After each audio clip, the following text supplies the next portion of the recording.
What should be happening to preachers who are leading the people to go against the Bible and who are taking the scriptures to bend them to make them sound so fanciful for the acceptance of women ordination then? Because once we embrace this, we will also embrace the gay aspect of the issue of gay. And let me tell you why we're going to embrace it. Because let me tell you this right now. When you are 501c3, ladies and gentlemen, you are a corporation. When you saw the Adventist church go to court over Rafael Perez a few years ago and others, we went to church and it was a corporation suing another corporation because Perez happened to have been 501c3 at the time himself. And when you're 501c3, you lose all constitutional rights. You walk in the courtroom and say, Your Honor, I believe in the Constitution and I want to stand on the amendment that, Congress should make no law respecting the establishment of a religion or the free exercise of it, and we have the right to worship. And the judge look at you and say, Mrs. So-and-so, or Mr. So-and-so, are you 501c3? And you say, yes.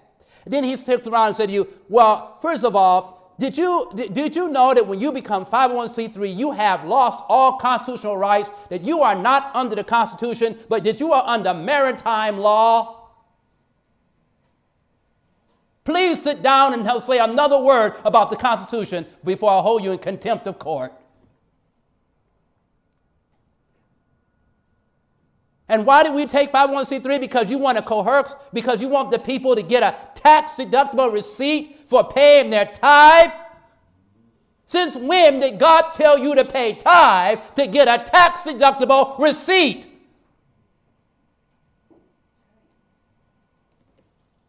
We don't want to hear that. Oh, prove me now herewith, said the Lord of hosts. How much proving are you doing? How much faith you got when you pay your tithe at the end of the year? I'm going to get my receipt back. I'll get it all back. No, you show me where you're supposed to pay it like that. And remember, in the early history of America, the churches were tax exempt anyway.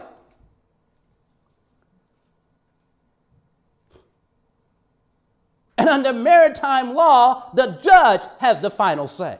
The court controls.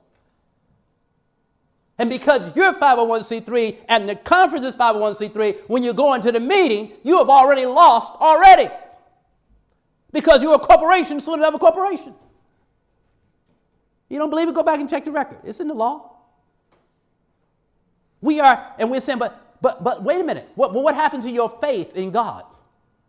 To believe that if you had to, he will do it. Why are the churches going to accept homosexuality in the churches? Why are the pastors in first-day churches and other churches changing their mind? Because of 501c3.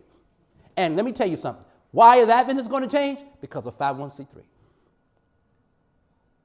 Because you are under 501c3, you are given rights by the sovereign who has given you that privilege.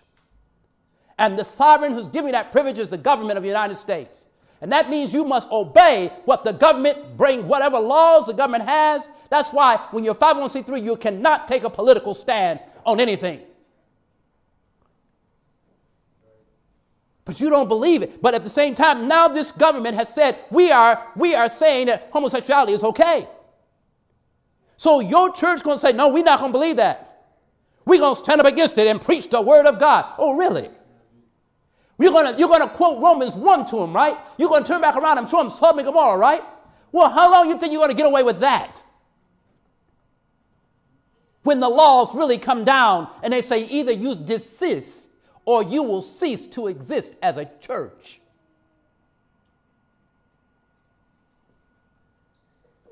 But we don't want to go there because most of our self-supporting institutions, all of us are connected to this because we did it because, people don't want to give unless they can get a tax-deductible receipt. Well, the people got a wrong education about tithing in their minds in the first place, and they need to change that right away. And at the same time, you and I are going to be incriminated if we sit here and talk about we're going to preach against the what?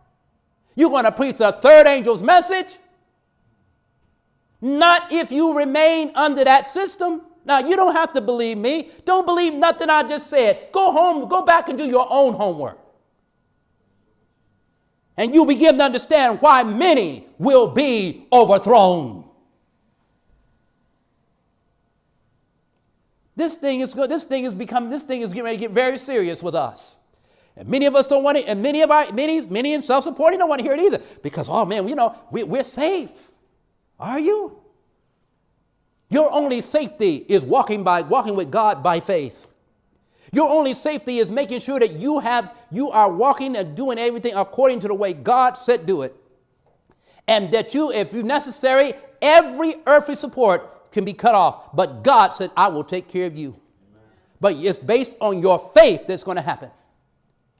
And we are watching things happen, and we want to know what type of dilemma are we in? We're in for a major shock, most of us, if we're not careful.